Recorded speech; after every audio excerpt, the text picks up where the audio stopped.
একটা বিমান একটা দুর্ঘটনা মুহূর্তে মাইলস্টোন কলেজ রূপ নিল এক বিভীষিকায়। যেখানে একটু আগেও ছিল ক্লাসের কোলাহল, সেখানেই তৈরি হলো শত শত আর্তচিৎকার। বাংলাদেশ বিমান বাহিনীর F7 মডেলের বিমানটি দুপুর 1:06 উড্ডয়ন করে। 12 মিনিট পর ঠিক 1:18 বিমানটি বিধ্বস্ত হয়। বিমান চালাচ্ছিলেন ফ্লাইট লেফটেন্যান্ট তৌকির। এটি তার সোলো ফ্লাইট ট্রেনিং এর অংশ ছিল। এই ধাপে এসে একজন প্রশিক্ষণরত বৈমানিক প্রথমবারের মতো একা কোনো প্রশিক্ষক ছাড়াই নিজে একটি বিমান ওড়ায়। ফ্লাইটের দৈর্ঘ্য ছিল সাধারণত 20 থেকে 30 মিনিটের, কিন্তু কে জানতো মাত্র 12 মিনিটেই সবকিছু শেষ হয়ে যাবে। তাছাড়া এই ট্রেনিং এর আগে পাইলটের মনোবল, দক্ষতা, জরুরি অবস্থা সামলানোর কৌশল সহ নানান বিষয় বারবার পরীক্ষা করে দেখা হয়। সবকিছু ঠিক থাকলে তখন তাকে একাই একটি বিমান নিয়ে ওড়ার সুযোগ দেওয়া হয়। তৌকির সবকিছুর যোগ্য ছিল। তিনি বিমান নিয়ে কুর্মিটোলা পুরান এয়ারফোর্স বেস থেকে টেক অফ করেন।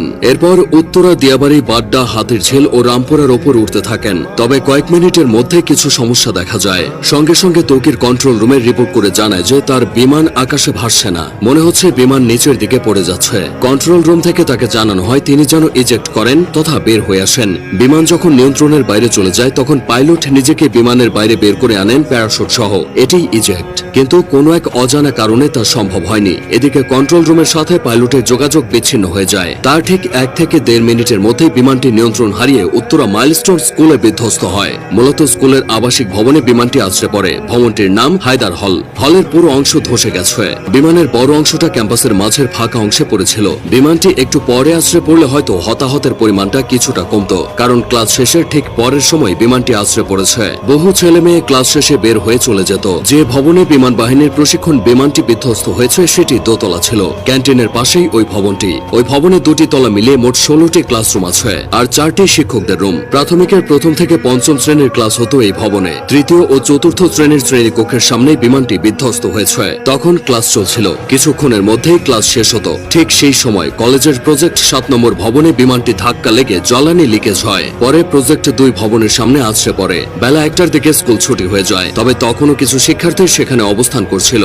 তারাই সবচেয়ে ক্ষতিগ্রস্ত হয়েছে। অনেক অভিভাবক বাইরে থেকে দাঁড়িয়ে শুধু দুর্দশা দেখেছে, কিছুই করার ছিল না। দুর্ঘটনা যা ঘটার তা ঘটে গেলেও কিছু প্রশ্ন থেকে গেছে।